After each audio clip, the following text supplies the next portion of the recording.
Many online critics have their favorite punching bag, a particular target that never seems to stop giving them endless material to spin a well-crafted slam or barbed point.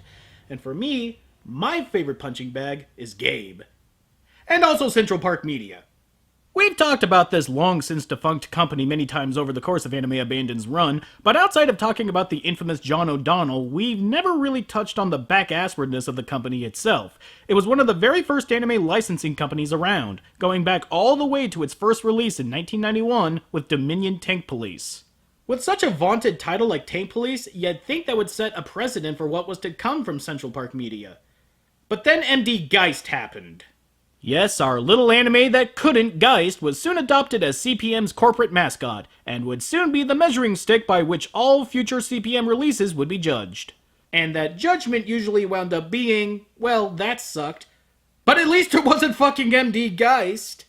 The truth of the matter was that the titles that CPM chose to license just didn't pan out in quality, not helped by the fact that the company licensed hundreds of titles over the course of its 19 years of legal existence, believing in quantity over quality, or, judging by the uncomfortably large percentage of hentai titles, tits over story. So many of the worst animes I've ever reviewed were released by CPM, so much so that it's almost become a byword for shit anime. Titles like MD Geist 1 and 2, Garzy's Wing, Agent Ica, Art of Fighting, A Wind Named Amnesia, Voltage Fighter Go Kaiser, Virgin Fleet, Odin, Genocyber. Seriously, did anyone give a shit in New York? So it comes as no surprise that they released an anime that fits right in with their library of crap. Hyperspeed Grandoll, a 3-episode OVA that could have been watchable. Neither funny nor compelling, Grandoll is the framed perfect example of what constituted the bulk of CPM's backlog. Thoughtless fan service and stupidity and laziness masquerading as humor, all tempered by amateurish localization. But is there merit to an anime such as this? Well, that's the question that I aim to answer by the end of the episode. But my answer right now? Our series begins with a new low in dignity in voice acting. Wow! I can't believe how beautiful you are! Your beauty is just like a rose, a shrimp, a squid, What an the ammonite, hell? a flower, a sunset! And where does this performance land on the old dignity meter? Let's take a look. Okay, let's see here. Below singing an MLP song in public. Okay, that's a given. Below wearing a Naruto headband in public. Okay. And, right here, at wearing a trilby for any reason not involving hiding male pattern baldness. This embarrassing display is interrupted by our soon-to-be heroine's crash landing, having been sent from her home planet. Yes, it seems our heroine is sharing a backstory with some of the greatest fictional heroes of all time. Heroes like Goku, Superman, Moses.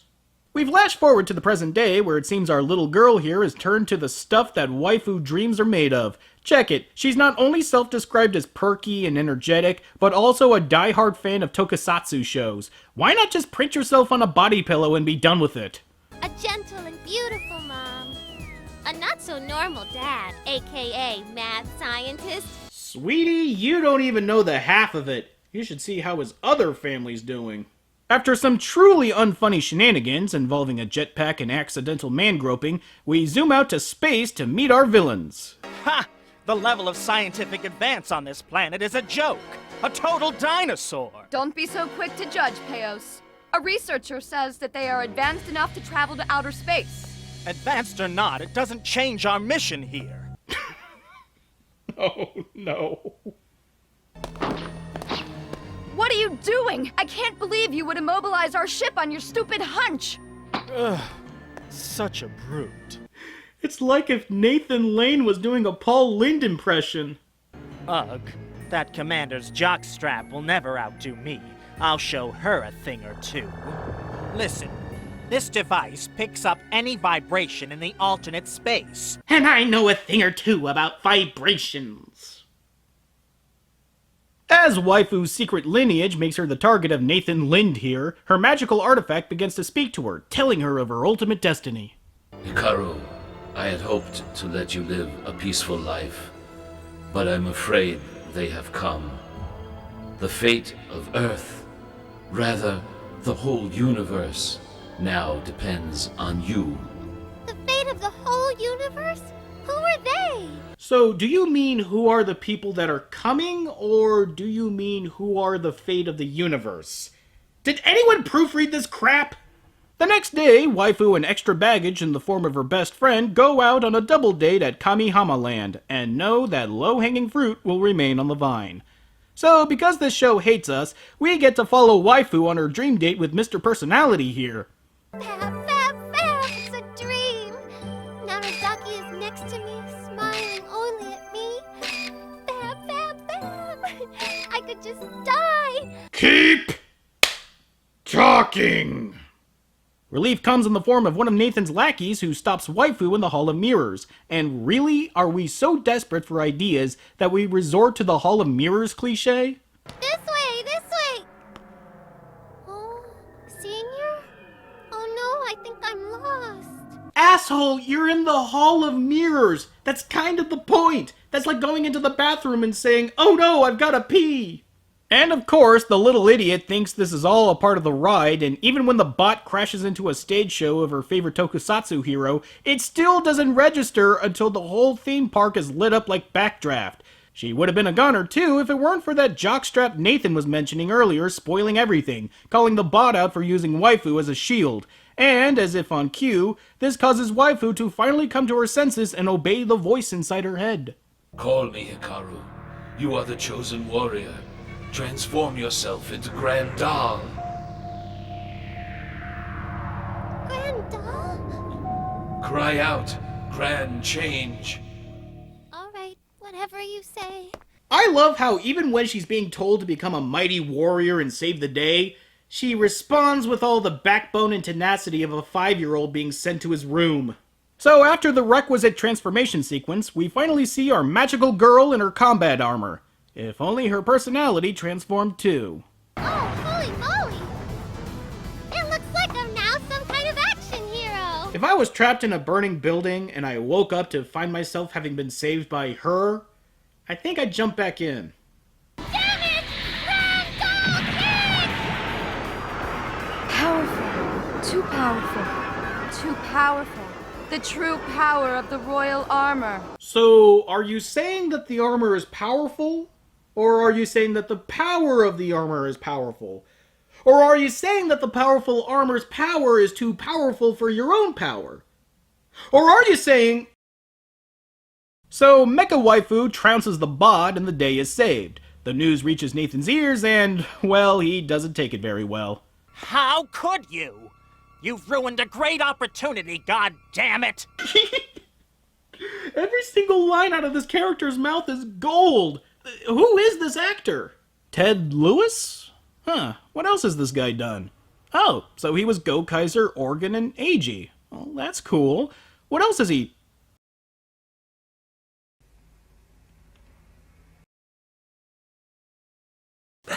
No! So what do you do after you fight a fight with your superior officer, maybe? Have a bath in your impossibly large bathhouse.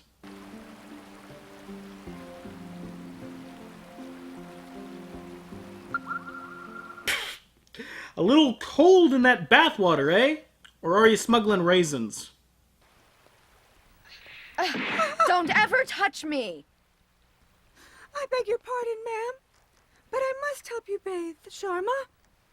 I don't need your help.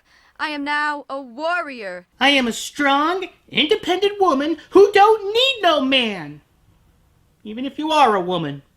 Resolving to capturing Waifu's royal armor herself, Jockstrap makes her way to Earth, disguised as a transfer student? Did somebody dare them to write the most cliched anime script in the world? Listen up, everyone. I am a proud warrior. I come from very far away to infiltrate this school. Oh. So the joke is that she's actually terrible at this and outs herself almost immediately in front of everyone. This should be funnier than it is.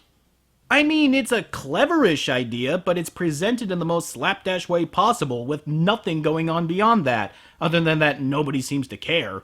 And even that's not a bad idea either, but the setup comes out of nowhere and the framing is completely wrong. This is part of the reason why there is nothing harder than to sit through a bad comedy, because nothing frustrates you more than seeing a funny idea portrayed in an unfunny way. Likewise, it's equally frustrating when the dub completely squashes a joke that would never make sense in English. When Jockstrap mistakenly assumes that Baggage here is the one with the armor, though that's completely forgivable as they look so much alike, she takes her to the roof to fight. What's this? A sleeping bag. You ignorant imbecile. I'm declaring a duel. It's obvious. A duel? Yes, that is correct. They throw down a sleeping bag before a duel, don't they? You mean this thing is a glove? See, this is the worst possible thing that could ever happen to a dub. The word glove and sleeping bag sound very similar in Japanese. So now the dub has to pump the brakes and have this complete non sequitur, all for a pun that wouldn't even make the grade in a family circus comic. The plot really jumps the rails here when Waifu barges in on their fight, and Jockstrap wakes up to a concerned Waifu hovering over her.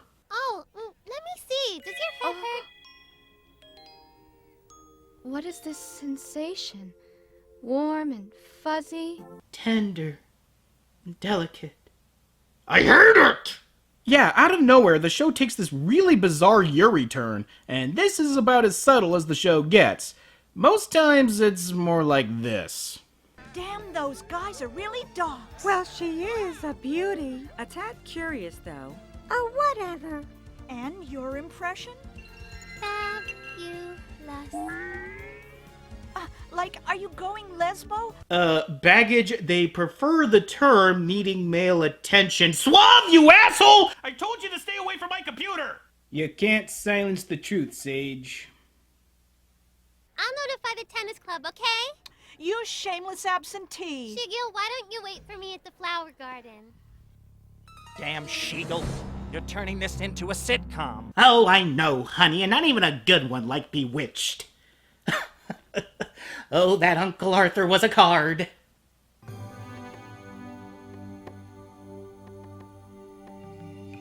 A square piece of sky. The same square shape that I used to see from the temple.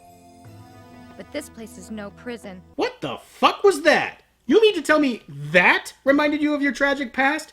Not even Batman makes leaps in logic like that. And he was reminded of his dead parents by thinking about his goddamn eyes. Waifu invites Jockstrap over to her house, which goes about as well as you expect, finally realizing that maybe they should clue their daughter in as to why she's being targeted by aliens. Her parents open up. Then I guess I am... Yes, you just might be a princess from some other planet. You know, you're just like Superman. You know, just without the powers, or the cultural importance, or the icon status, or the rogues gallery, or the set of allies, or the agrarian background, or the code of ethics, or... Isn't he the... You recognize the precious darling of Hikaru, don't you? You can use him as ransom for the armor. Wouldn't that be very clever? What, didn't you hear? She went lesbo like 6 hours ago. So, despite her reticence to resort to such a cowardly act, she relents so she could please her superior. Oh no, Senor Norizaki! Princess Shayna! If you want to spare his life, you'd better hand over the armor! You're kidding! That's not like you, Shigil! I've known you for an entire day, so I should know. This leads to the mother of all letdowns as they barely trade even a few punches before Waifu talks her down. Luckily, at least one other man feels my frustration. Oh, phooey!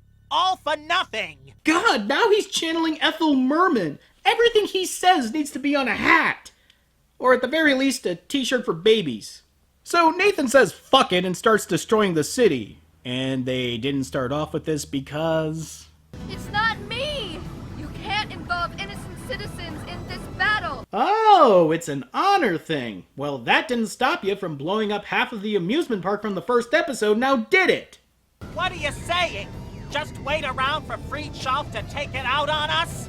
Also, how the fuck am I hearing you from like 5 miles away? And, of course, this leads to Nathan releasing the mother of all god cannons at Jockstrap. But wouldn't you know it, Waifu manages to repel the beam. Why? Why did you? Why? Yeah, I had the exact same reaction when I heard Peter Jackson was turning The Hobbit into a trilogy. It looks like Waifu managed to meet her match with Nathan, but then the show remembers it's anime, and there has to be a Super Saiyajin level 2 to be around here somewhere. So with her new powered up form, she matches Nathan's power and sends him off with his tail between his legs, then leaves her crush unconscious outside in the fucking rain. And she does this to go off and have a bath scene with Jockstrap. I am so not kidding you.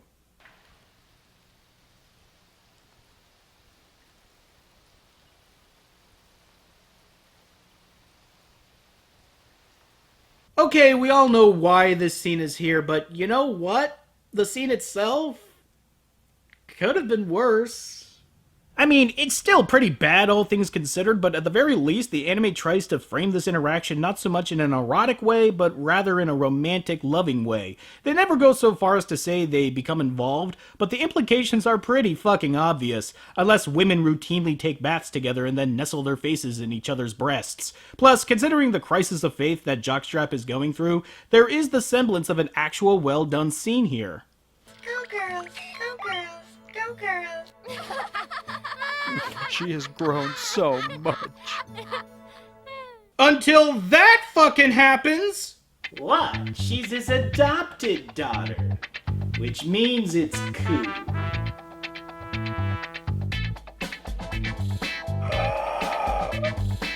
That was such an unnecessary, unfunny, and just plain creepy addition that it manages to taint the following scene, where Jockstrap and Waifu talk about their home planet and what few memories Waifu has of it. This should be a touching moment between these two, but all I can think of is where her dad is hiding the cameras in her room. Also, there's a cringeworthy song that Waifu sings, but because I love you all, I won't show it. Psych!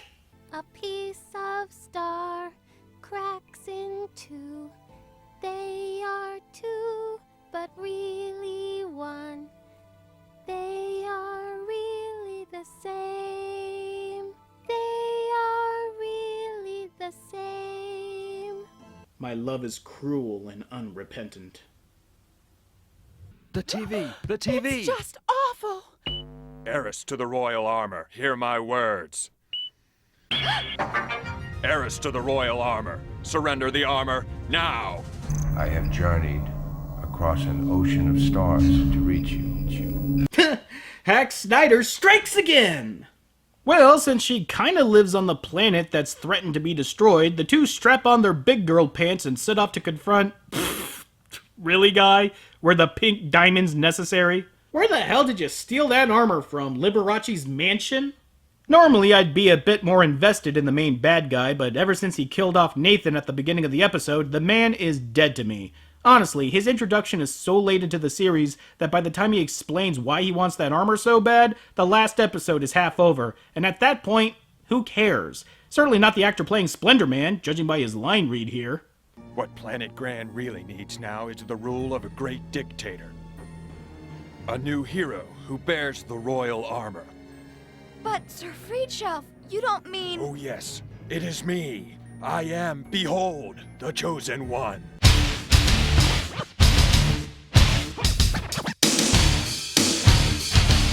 Wrestling jokes in anime abandoned. I'm still Bennett the Sage, right? The two bout, but Splendor Man gains the upper hand, but Jockstrap makes the save by diving in front of his sword. Shigil! Sir Friedshelf, Shigil,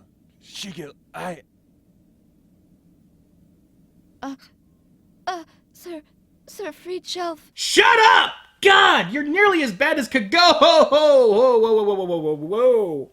Not bringing that one up again. Well, the sleeping bag is thrown, and the two clash yet again. This time, Splendor Man acts the sore loser and aims to kamikaze himself right into the earth. Guys, I am so beyond trying to keep up with all of this bullshit, and scenes like this are exactly why.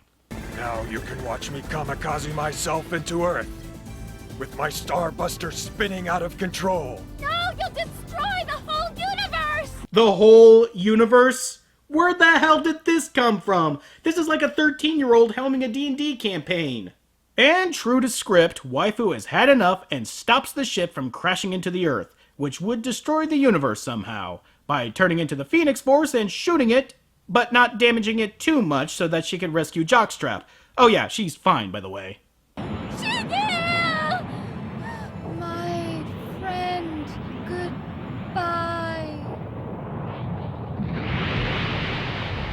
Or perhaps not.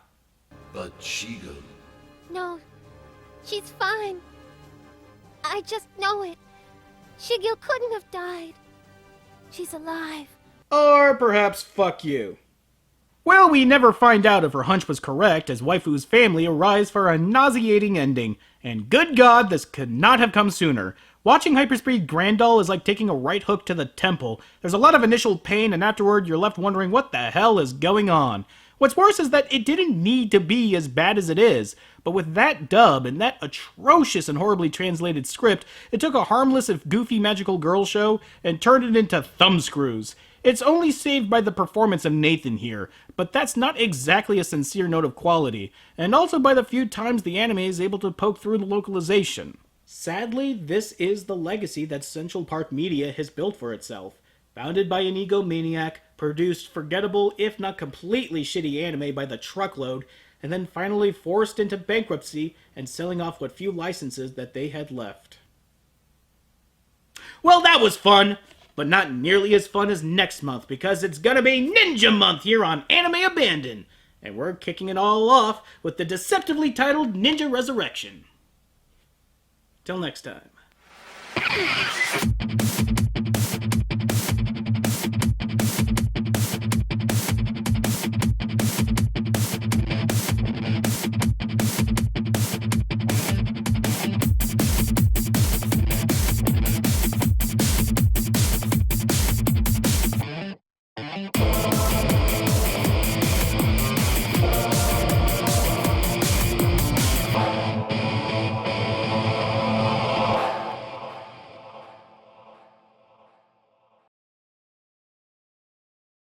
Long live your Lord High Regent Sage! Long live Benetopia!